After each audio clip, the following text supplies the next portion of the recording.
Assalamualaikum warahmatullahi ta'ala wabarakatuh.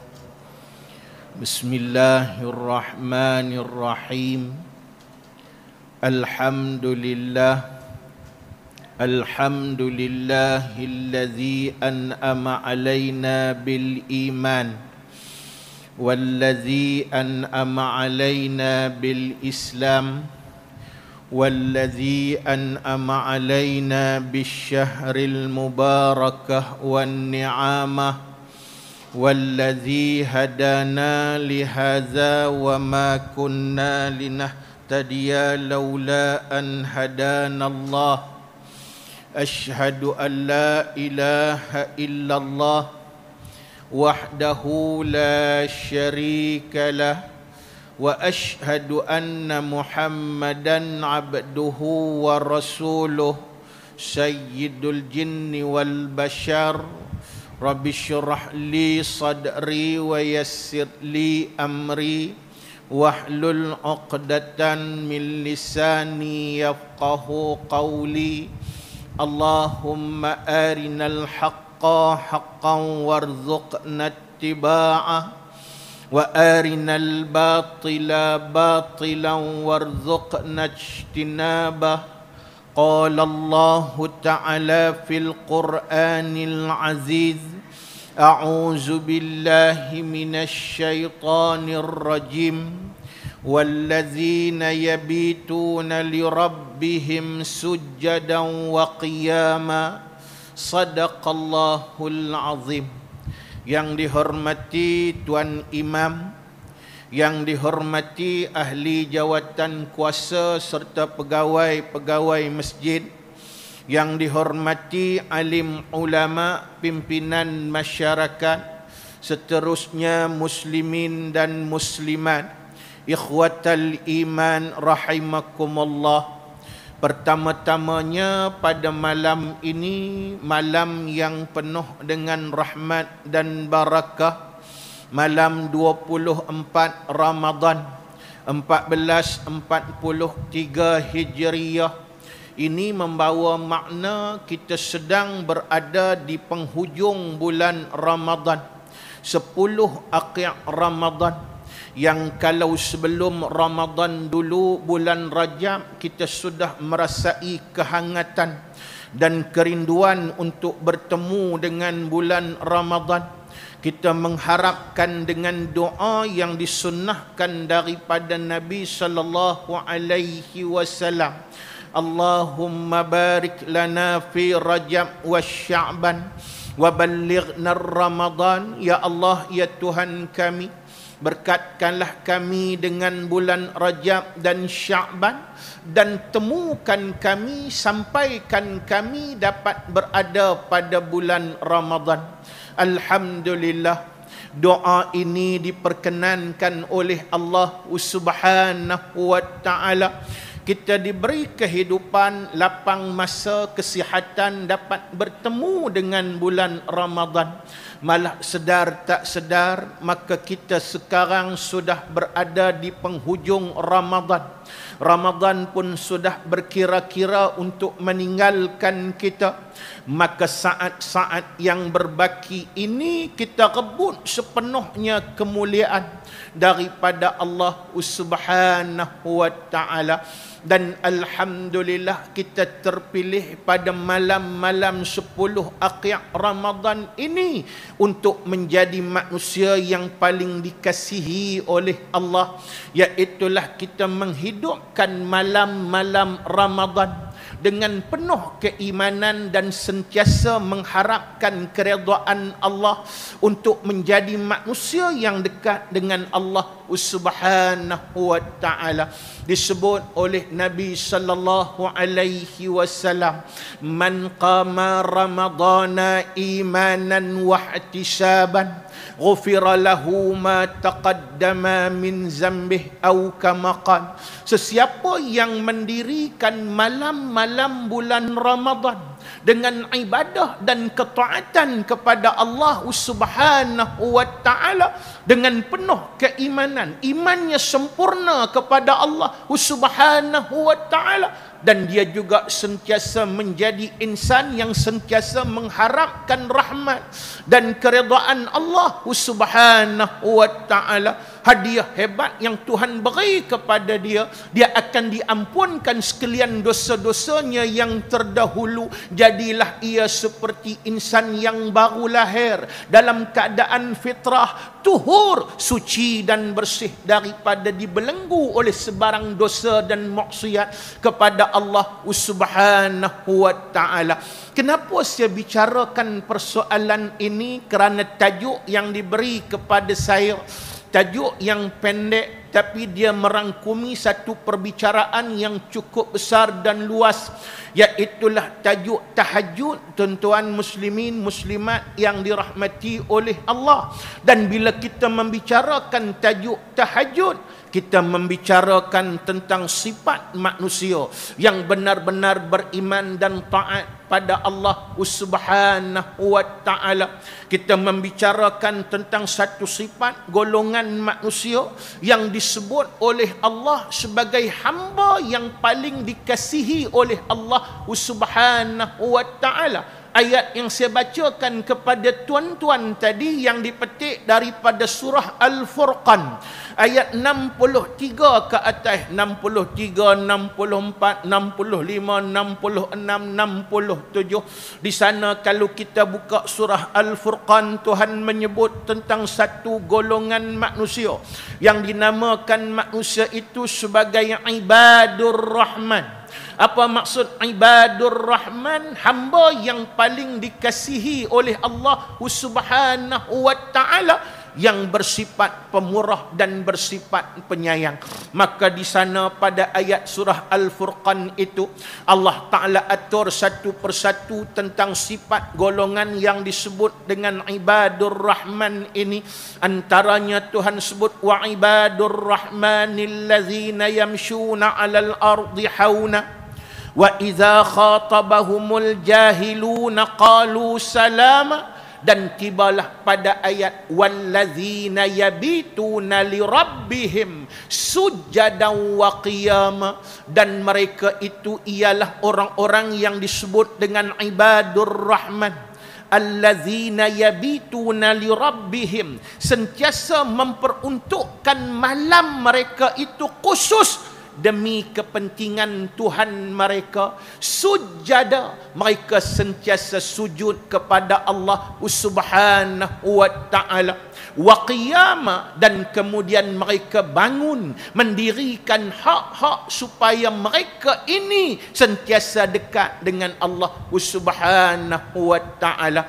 Ditafsirkan oleh ramai ulama, dan kalau kita buka banyak kitab yang muktabar yang disusun oleh ulama mufassirin, iaitulah di sini Allah Ta'ala telah menggambarkan tentang kepentingan orang yang dikasihi oleh Allah. Mereka menjadi orang yang benar-benar memanfaatkan waktu malam mereka. Mereka tidak membiarkan malam mereka itu berlalu begitu sahaja.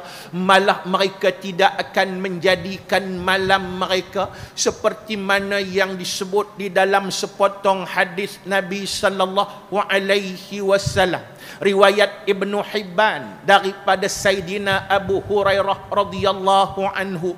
Di sana disebut dalam sepotong hadis, qala Nabi sallallahu alaihi wasallam, innallaha yabghadu, sesungguhnya Tuhan cukup benci, Tuhan cukup meluat sungguh-sungguh kepada 5 golongan manusia. Saya tak mau sebutlah 5 golongan manusia tu tuan-tuan, sebab tazkirah kita ni pendek, kita nak pergi kepada sasaran dia, masa dia singkat sangat. Tuan-tuan muslimin muslimat rahimahullah, saya nak ambil sifat yang keempat yang disebut manusia yang paling dibenci oleh Allah, oleh Nabi sallallahu alaihi wasallam. Siapa yang paling dibenci oleh Allah? Yang paling dibenci oleh Allah ialah, kata Nabi sallallahu alaihi wasallam, antaranya iaitulah jifatun billail, himarin bin nahar, manusia yang menjadi bangkai pada waktu malam dan kemudian menjadi keldai pada waktu siang.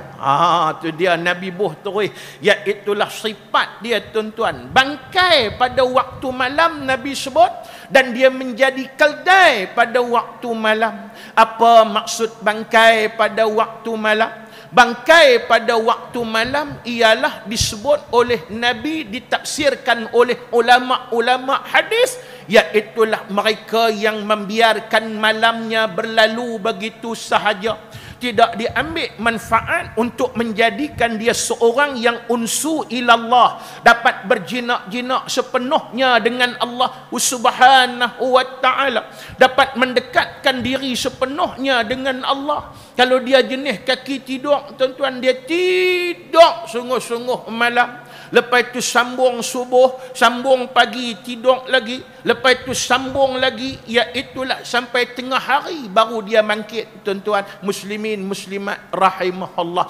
Dia pula berkira tang makan, ya tuan-tuan, dia terlepas breakfast, maka dia tuju pula terus kepada brunch, breakfast dengan lunch, tuan-tuan muslimin muslimat rahimahullah, di mana iaitulah dia tak peduli usaha untuk mendekatkan diri pada Allah, yang ni bangkai pada waktu malam. Begitu juga kalau hari ini ada orang yang dia malam dia tak tidur, baguslah, dia kata saya tak jadi bangkai pada waktu malam. Tak juga, kalau dia tak tidur, dia buat aktiviti yang melalaikan, yang tidak ada manfaat untuk agama, tidak ada manfaat untuk masyarakat, dan yang paling penting tidak memberi manfaat untuk kepentingan perjuangan untuk menegakkan agama Allah Subhanahu wa ta'ala, maka orang ini juga menjadi bangkai pada waktu malam. Lalu bagaimanakah kita nak menjadi orang yang dikasihi oleh Allah? Kita tidak menjadi bangkai pada waktu malam, kita tidak dibenci oleh Allah. Ulama-ulama telah menyebut, iaitulah bahagikan malam kita kepada 3, di mana 1/3 malam yang pertama isikan dengan sesuatu ibadat berbentuk ijtima'i, iaitulah berbentuk bermasyarakat.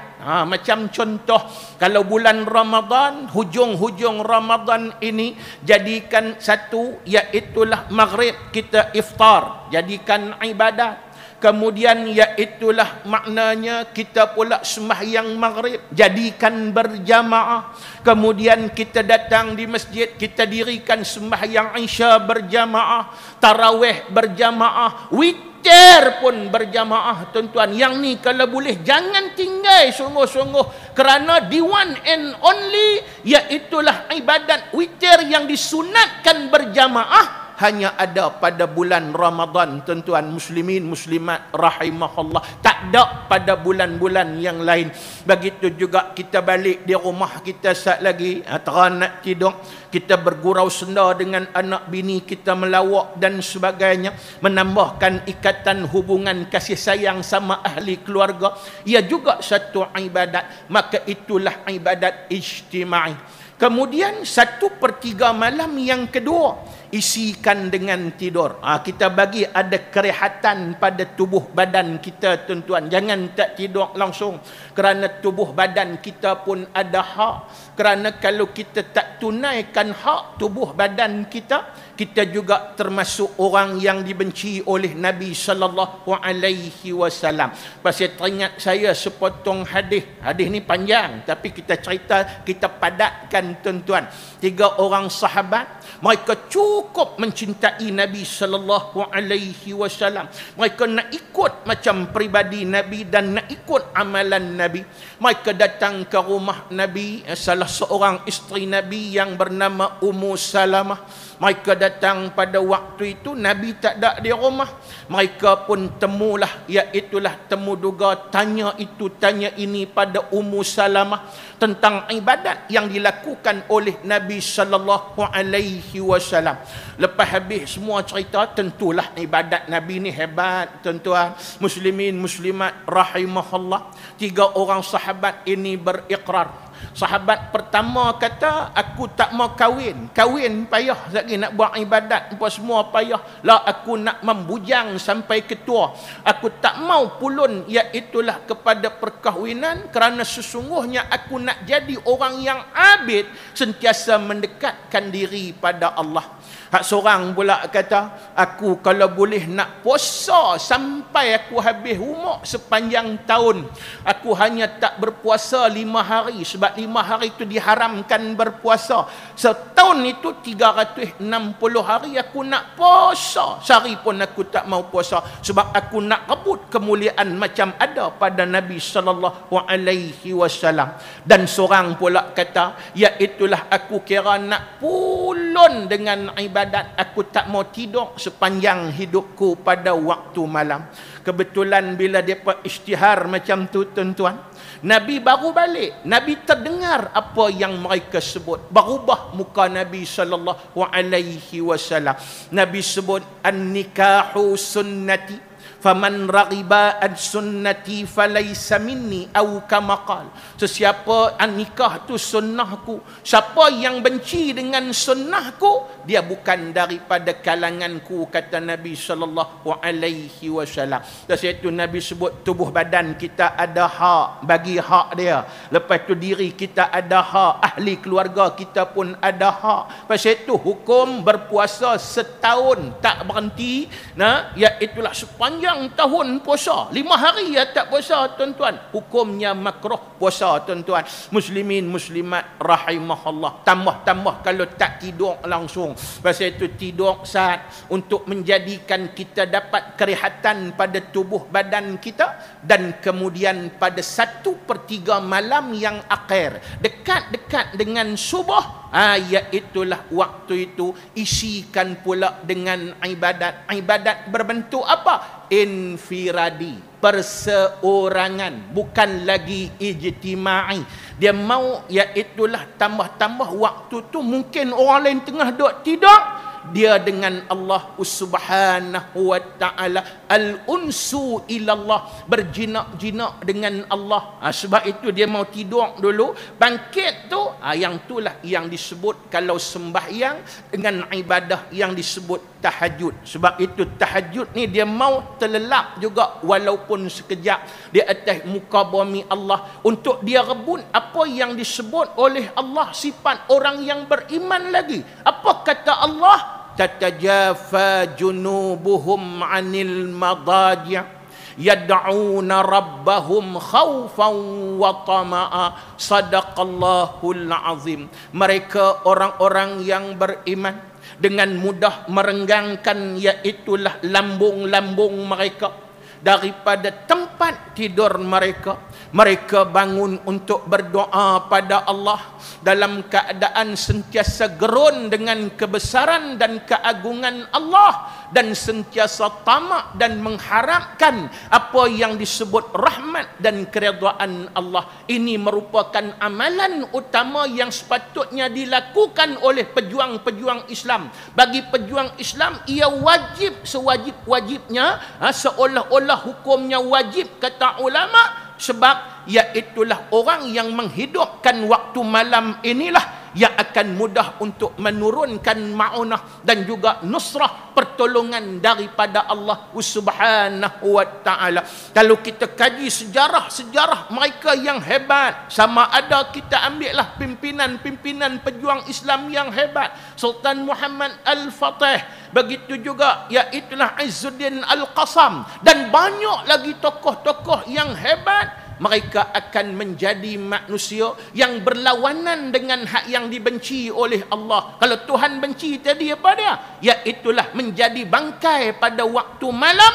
Mereka menukar sifat itu, iaitulah ruhbanan layali. Mereka menjadi rahib pada waktu malam. Kalau waktu siang menjadi furasan fin nahar. Mereka menjadi pejuang Islam, berjuang dengan beraninya seumpama singa di medan peperangan, sehingga musuh nampak mereka pun cukup geron di atas muka bumi Allah. Mai mana kekuatan untuk menjadi orang yang berani itu?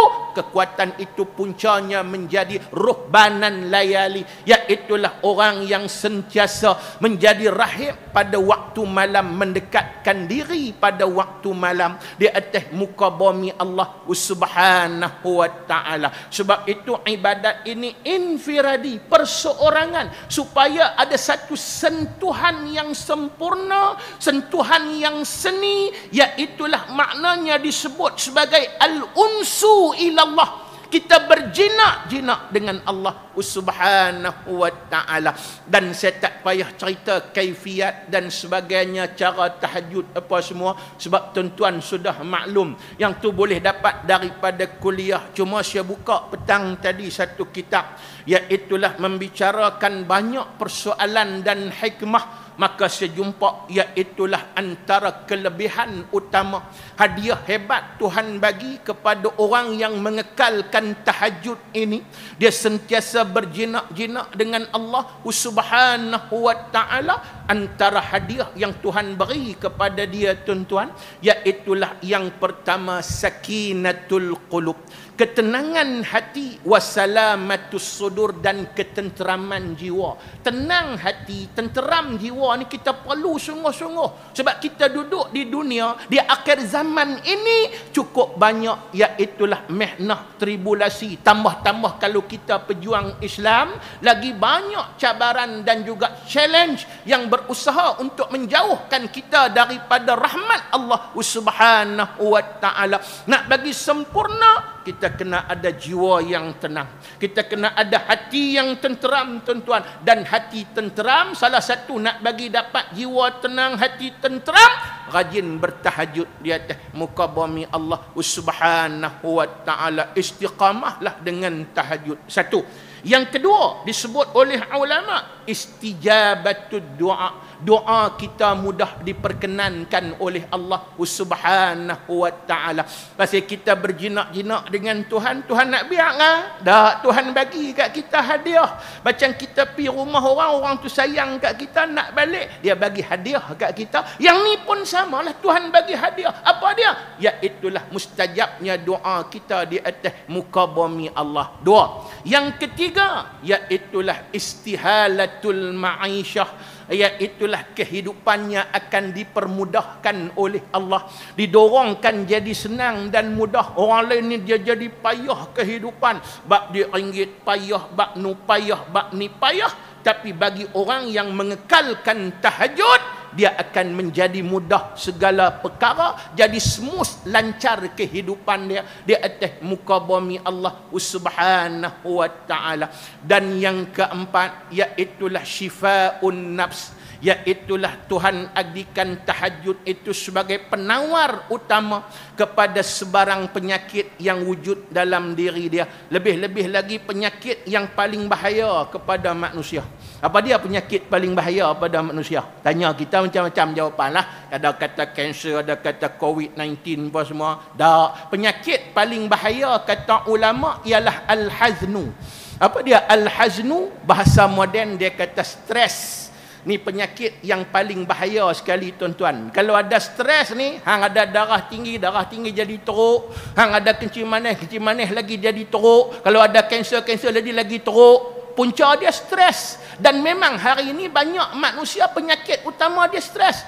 Satu pakcik, satu masjid, dia tanya saya, apa dia penyakit stres, Ustaz? Stres ni bahasa kampung dia kata serabut perut. Nah, abang lagu tu senang untuk kita faham, tuan-tuan. Nah, stres ni payah, kita sebut serabut perut. Memang serabut perut dengan anak, serabut perut dengan bini, serabut perut dengan masyarakat. Jadi, nak bagi hilang serabut perut tu, kekalkan tahajud. Insya-Allah ia jadi penawar, tuan-tuan. Mudah-mudahan kita semua mendapat rahmat daripada Allah Subhanahu wa ta'ala. Cukuplah sekadar itu sebagai satu tazkirah. Mohon ampun dan maaf kalau ada silap dan salah. teruskan lagi ibadat dan taat sehingga kita menjadi orang yang dapat menghabiskan Ramadan dengan penuh keredaan dan inayah daripada Allah Subhanahu wa taala. Aqulu qawli hadza wa astaghfirullahal azim li wa lakum. Wassalamu alaikum warahmatullahi wabarakatuh.